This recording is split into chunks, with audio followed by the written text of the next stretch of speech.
الفت میں تو منزل کی ہوس کیسی، یہاں تو عین منزل ہے تھکن سے چور ہو جانا۔ الحمد للہ رب العالمین، والصلاة والسلام على سید المرسلین وعلى آلہ واصحابہ اجمعین،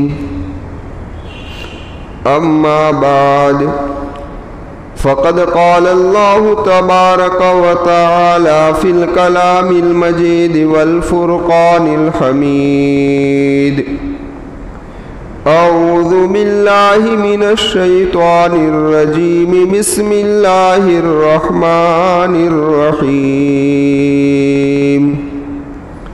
والذین اذا انفقوا لم يسرفوا ولم يقتروا وكان بين ذلك قواما، صدق اللہ العظیم۔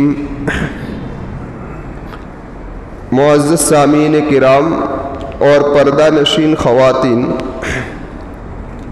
اللہ تبارک و تعالیٰ نے زندگی کی ضروریات کو پورا کرنے کے لیے ایک اہم ذریعہ مال کو بنایا ہے کہ مال کے ذریعے سے انسان کی زندگی کی ضرورتیں کیا ہو جاتی ہے بھائی؟ پوری ہو جاتی ہے۔ حقیقت یہ ہے کہ مال کے ذریعے سے انسان کی ضرورتیں تو پوری ہو سکتی ہے، لیکن انسان کی خواہشاتیں کبھی بھی پوری نہیں ہو سکتی۔ اس کی وجہ یہ ہے کہ ضروریات کی ایک حد ہے اور ایک انتہا ہے، اور خواہشات کی کوئی حد نہیں ہے اور کوئی انتہا نہیں ہے۔ اسی لیے آپ دیکھ رہے ہیں کہ فقیروں کی بھی ضرورتیں اللہ تبارک و تعالیٰ پوری فرما دیتے ہیں، اور بادشاہوں کی خواہشیں بھی پوری ہوتی نہیں ہیں۔ اور دنیا ضرورتوں کو پوری کرنے کی جگہ ہے، خواہشوں کو پوری کرنے کی جگہ دنیا نہیں ہے۔ خواہشات کو پورا کرنے کے لیے اللہ تبارک و تعالیٰ نے آخرت میں جنت کو رکھا ہے کہ جنت کے اندر ایمان والے کی ہر خواہش کو اللہ تبارک و تعالیٰ کیا کر دیں گے بھائی؟ پورا کر دیں گے۔ جب یہ تمہیدی بات آپ کو سمجھ میں آ گئی تو اب اتنا اور سمجھ لیجئے کہ زندگی کے اندر مال کے ذریعے سے ضرورتیں پوری ہو سکتی ہے، خواہشاتیں پوری نہیں ہو سکتی۔ تو اگر کوئی آدمی اس دنیا کے اندر مال کے ذریعے سے خواہشوں کو پورا کرنے کی کوشش کرے گا تو وہ برائیوں میں مبتلا ہوگا، اور ان جو برائیاں ہیں ان برائیوں میں سے ایک برائی ہے فضول خرچی۔ کیا ہے؟ کون سی برائی ہے بھائی؟ فضول خرچی، کہ اس کے اندر یہ مبتلا ہوگا۔ اور فضول خرچی جو ہے کہ جس کی وجہ سے انسان کا مال غیر محل کے اندر، یعنی ضرورت کے علاوہ کی جگہ کے اندر خرچ ہوتا ہے، اس اعتبار سے یہ مال کی ناقدری بھی ہے اور ناشکری بھی ہے۔ اور ناشکری جو ہے وہ شیطان کا پسندیدہ عمل ہے۔ اسی لیے میں نے ابھی گزشتہ مجلس میں تفسیر کے اندر یہ بات عرض کی تھی کہ شیطان ناشکری کو کیا کرتا ہے؟ اس نے تو کہا تھا کہ ثم لا تجد اکثرهم شاکر، کہ تیرے بندوں میں سے اکثر شکر گزار نہیں پاؤ گے۔ ہاں، تو ناشکری یہ شیطان کو کیا ہے بھائی؟ اسی لیے اللہ تبارک و تعالیٰ نے اپنے کلام کے اندر فضول خرچی کی مذمت بیان فرمائی، اور رب کائنات نے ایک جگہ پر فرمایا وَلَا تُسْرِفُوا إِنَّهُ لَا يُحِبُّ الْمُسْرِفِينَ، کہ اسراف نہ کرو، اس لیے کہ اللہ تبارک و تعالیٰ اسراف کرنے والے کو پسند نہیں کرتا۔ ہاں، اس لیے اسراف کی کیا آئی بھائی؟ مذمت آئی۔ اس لیے رب کائنات نے قرآن کریم کے اندر اپنے محبوب بندوں کے اوصاف کو جب ذکر کیا اور بیان فرمایا کہ اللہ کے مخصوص بندے کیسے ہوتے ہیں، تو قرآن کریم نے فرمایا والذین اذا انفقوا لم یسرفوا ولم یقتروا وکان بین ذلک قواما، کہ اللہ کے محبوب بندوں کے اوصاف میں سے ایک صفت ان کی یہ ہے کہ جب مال خرچ کرتے ہیں، یعنی یہ لوگ بخل سے کام نہیں لیتے، سخاوت کرتے ہیں، لیکن فرمایا لم یسرفوا، ہاں اسراف نہیں کرتے، اس طریقے سے نہیں اڑاتے چلے جاتے نہیں، ولم یقتروا، اور اپنے ہاتھ کو تنگی بھی نہیں کرتے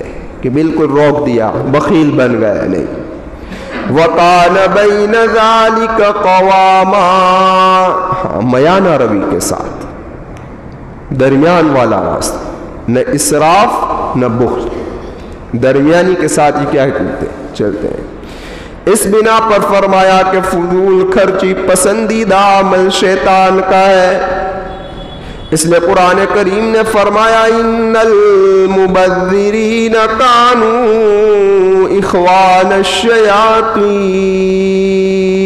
کہ فضول خرچی کرنے والے شیطان کے بھائی ہیں۔ لیکن اب ذہن کے اندر یہ سوال پیدا ہوتا ہے کہ فضول خرچی کہتے ہیں کسے، یہ بھی تو سمجھنا ہے نا۔ تو ایک بات نوٹ کر لیجئے کہ فضول خرچی کے لیے قرآن کریم کے اندر دو لفظ آئے ہیں، ایک اسراف کا اور ایک تبذیر کا، ترجمہ دونوں کا ایک ہی ہے، فضول خرچی، لیکن علماء کرام نے اس کے اندر فرق کیا ہے کہ اسراف ایک الگ چیز ہے اور تبذیر ایک الگ چیز ہے۔ تو اس اعتبار سے اب فضول خرچی کی دو قسمیں ہو گئی، ایک اسراف اور ایک تبذیر۔ اب سمجھنا یہ ہے کہ اسراف کسے کہتے ہیں اور تبذیر کسے کہتے ہیں۔ تو سمجھیے، اسراف کہا جاتا ہے کہ انسان حلال طریقے سے کمائے ہوئے مال کو، کون سے طریقے سے؟ حلال طریقے سے کمائے ہوئے مال کو اپنی ضروریات کے اندر زیادہ لگا دے، حد کر دے، کہ جس کی وجہ سے اس کو کسی کے پاس سے قرضہ لینا پڑے، کیا لینا پڑے؟ ہاں، اور کسی کی حق تلفی ہو جائے، تو یہ ہے اسراف۔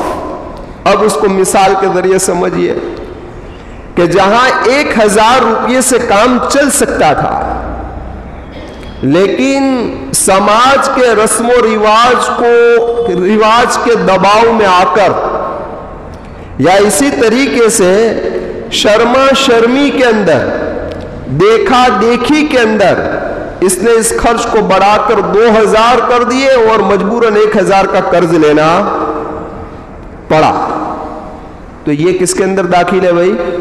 اسراف کے۔ یا دوسری مثال آپ سمجھ لیجئے کہ اس کو گاڑی کی ضرورت ہے، ایک گاڑی اس کی سواری کے لیے کافی ہے، لیکن اس کے باوجود بھی 3-4 گاڑی رکھی ہے کہ ہر روز اس کی نئی شان ہو، سمجھ میں آئے؟ یا ہر نیا ماڈل پہلے میرے گھر پر ہو، سمجھ میں آئے؟ کہ ہر نیا ماڈل کی سب سے پہلی زینت میں بنوں، تو یہ سارا کے سارا کیا ہے؟ اسراف کے اندر داخل ہے۔ لیکن قرآن کریم نے فرمایا فَفِي أَمْوَالِهِمْ حَقٌّ لِلسَّائِلِ وَالْمَحْرُومِ، ایک کائنات میں بسنے والی انسانیت اس بات کو اپنے ذہن کے اندر بٹھا لے کہ تیرے پاس جو کچھ بھی مال ہے وہ حقیقت کے اندر تیرا نہیں ہے، وہ پروردگار کا ہے۔ کس کا ہے؟ ہاں، اسی لیے رب کائنات نے فرمایا وفی اموالہم حق للسائل والمحروم، کہ ان کے مالوں کے اندر سائلوں کا بھی حق ہے. سائل کہ جو اپنی ضرورت کا اپنی زبان سے اظہار یعنی ظاہر کرتے ہیں، کچھ ہمیں ضرورت ہے دے دیجئے. اور فرمایا محروم کا بھی حق ہے. محروم کون؟ کہ حقیقت کے اندر ضرورت مند ہے مگر سوال کرتا نہیں ہے، تو اس کا بھی کیا ہے؟ اب قرآن کریم کو ذرا سمجھیے تو ہماری عقل ٹھکانے پر آ جائے گی. قرآن نے لفظ استعمال فرمایا حق للسائل والمحروم، لفظ حق لا کر اشارہ کر دیا کہ اے دنیا میں رہنے والے صاحب مال، اگر تو کسی کو زکوٰۃ دے رہا ہے، اگر تو کسی پر خیرات کر رہا ہے، اگر تو کسی پر صدقات لٹا رہا ہے، یا اگر تو کسی پر للہ رقم خرچ کر رہا ہے، تو یہ دراصل تیرا کوئی احسان نہیں ہے بلکہ اسی کا حق تھا جو اسے پہنچا رہا ہے. سمجھ میں آئی بات؟ اس لیے زکوٰۃ دے کر، للہ دے کر، صدقہ دے کر احسان نہیں جتلانا چاہیے. ہاں، کیونکہ مال تیرا ہے ہی نہیں، یہ تو اللہ کا ہے، اور اللہ نے اس کے اندر یہ حق متعین کیے ہیں. اس حق کو تو کیا کر رہا ہے؟ دے رہا ہے. ہاں، تو اب فرمایا شریعت نے فضول خرچی کی بڑی مذمت بیان فرمائی، یہاں تک کہ شریعت نے وضو کے اندر جو ایک عبادت ہے اس کے اندر بھی زیادہ پانی خرچ کرنے کی کیا کہا بھائی؟ مذمت کی، نہیں خرچ کر سکتے ہیں ضرورت سے زیادہ پانی.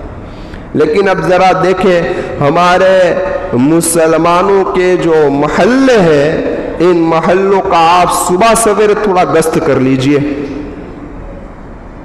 کیونکہ صبح میں تو ہم سوئے ہوئے ہوتے ہیں، 11 بجے سے 10 بجے سے پہلے تو ہماری فجر ہوتی نہیں ہے. لیکن آپ ذرا دیکھیں ہماری بعض گلیاں تو ایسی ہیں کہ وہاں پورا سال بارش ہی بارش ہے. کسی بھی وقت آپ گزرے 24 گھنٹے میں وہ بھیگی کے بھیگی، لیلی کے لیلی ہی نظر آئے گی. اور جس دن یہ پانی کا دن ہے اس دن آپ ذرا نظر کر لیجئے، ہماری ضرورتیں پوری ہو گئی ہے، ہم نے اپنے گھر کے استعمال کا پانی لے لیا ہے، لیکن پھر بھی پانی راستوں کے اندر کیا ہو رہا ہے؟ بہہ رہا ہے. تو یہ کیا ہے؟ کیا اس کا حساب نہیں ہوگا؟ کیا حساب نہیں دینا پڑے گا؟ ہماری ضرورتیں مکمل ہو گئی تو ہمیں چاہیے کہ اب اس کو بند کر دیں، تاکہ یہ پانی، اگر اس پانی کی ناقدری کی اللہ ہماری حفاظت فرمائے تو کہیں اللہ نے قحط برپا کر دیا تو کیا کریں گے؟ کیونکہ ناشکری پر اللہ کی پکڑ آتی ہے. اور جو شکر گزاری کرتا ہے تو اللہ کبھی اس نعمت کو چھینتا نہیں ہے. اگر پانی کی قدر کرو گے اور اس پر شکر گزاری کے طور پر صحیح استعمال میں لاؤ گے تو اللہ کی ذات سے امید ہے کہ اللہ یہ نعمت کو انشاءاللہ نہیں چھینے گا. سمجھ میں آئی بات؟ تو یہ بھی اسراف ہے. اس اسراف کو بھی شریعت نے پسند کیا نہیں ہے تو مال کے اسراف کو کیسے پسند کرے گا؟ اب دوسری بات میں نے کون سی کہی تھی بھائی؟ تبذیر. کون سی ہے؟ تو اب تبذیر کسے کہتے ہیں؟ اسراف تو الحمدللہ آپ سمجھ گئے. تبذیر کہا جاتا ہے کہ مال تو حلال طریقے سے کمایا ہو لیکن فضولیات میں خرچ کرے، گناہ کے کاموں میں خرچ کرے. سمجھ میں آئے گا؟ ہاں، اس کے اندر یہ خرچ کر رہا ہے تو یہ کیا ہے بھائی؟ تبذیر ہے. اور اس کی تو بہت ساری مثالیں ہیں. مثال کے طور پر شراب پی رہا ہے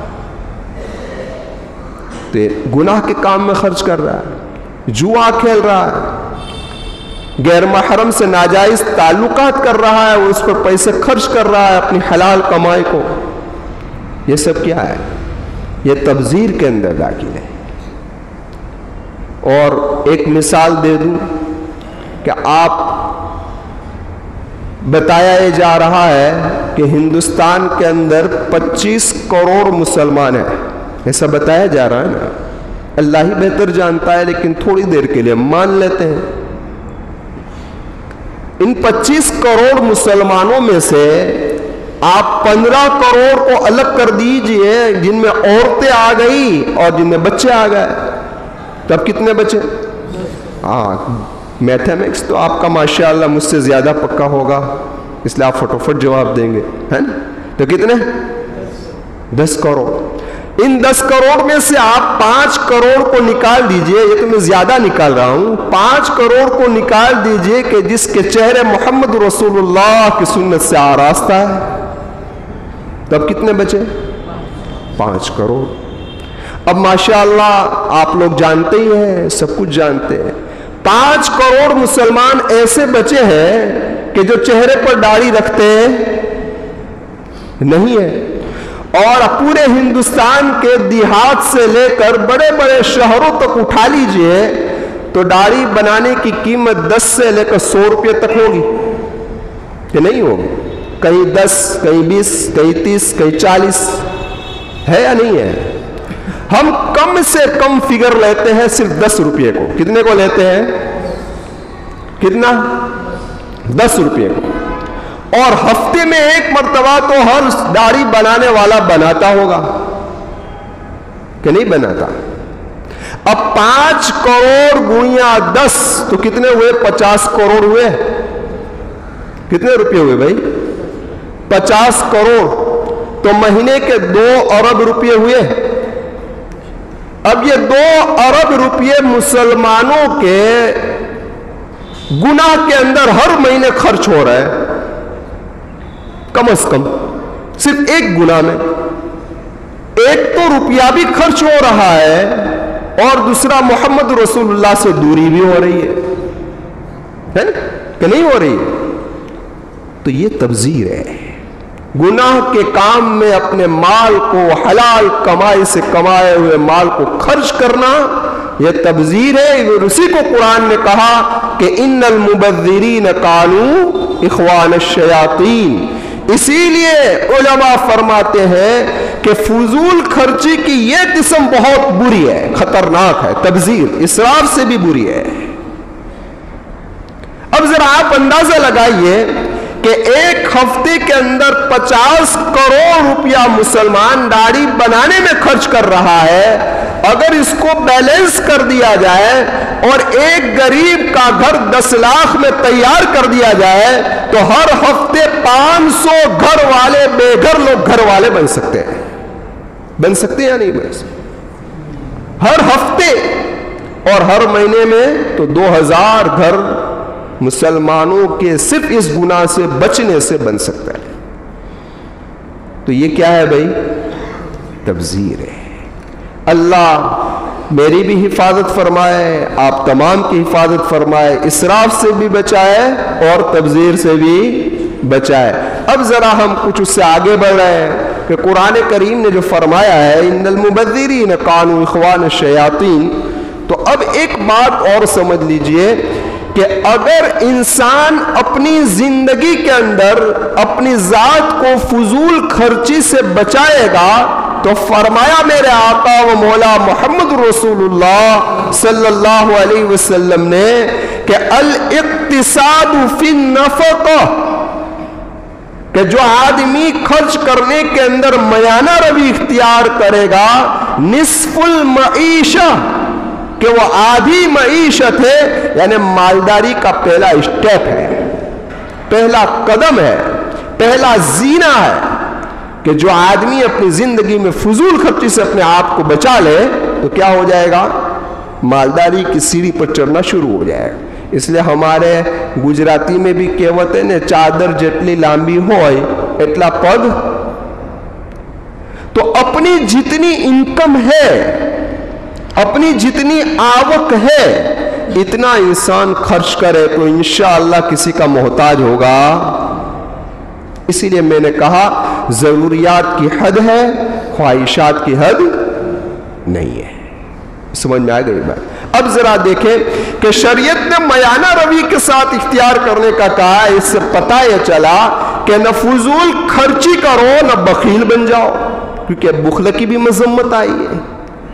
قرآن کریم میں اللہ تبارک و تعالیٰ فرماتے ہیں وَلَا يَحْسَبَنَّ الَّذِينَ يَبْخَلُونَ بِمَا آتَاهُمُ اللَّهُ مِن فَضْلِهِ، کہ گمان نہ کرے وہ لوگ کیا کہ جو لوگ اپنے مالوں کے اندر بخل سے کام لیتے ہیں. ہاں وَلَا يَحْسَبَنَّ الَّذِينَ يَبْخَلُونَ بِمَا آتَاهُمُ اللَّهُ مِن فَضْلِهِ هُوَ خَيْرًا لَهُمْ.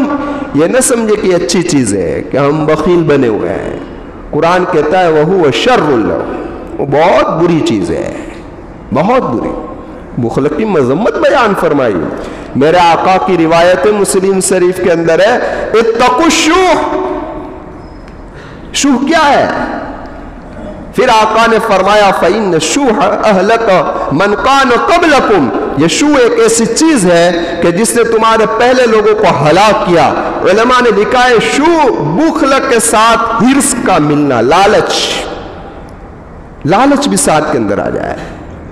ہاں تو یہ خطرناک چیز ہے. اہلک من کان قبل.